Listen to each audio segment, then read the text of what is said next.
manual booklet, dalawang susi. O yan, ito gamit mo sir, yun lahat. Ito spare mo na to, tago mo na kay madam. So spare ng toolbox, spare ng top box, tapos spare key. Pero sir, microchip to So pag nawala mo yan, itapat mo lang to sa ilan na upuan, aandar pa rin yun. Ang susi ng BM sir talaga, isang remote, isang ganito. Tapos, original na OR na CR 2023 sir yung registro mo. So next registro mo is 2026.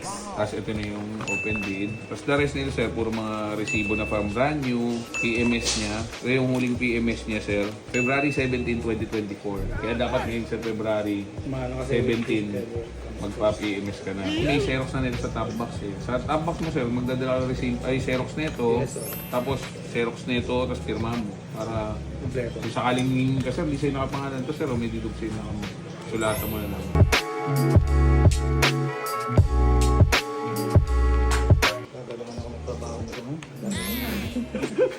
Kaya kanina, ako yun. Ano sabi madam? Gaganahan magtrabaho. So pampasipag sir na tawag. Then totoo naman. Thank you very much sir. Maraming salamat. Madam, thank you very much. Thank you, madam. Maanggas ka na kay sir sigurado kasi Masarap yun, ma'am. Hindi ka na magre-reklamo, masakit yung likod mo.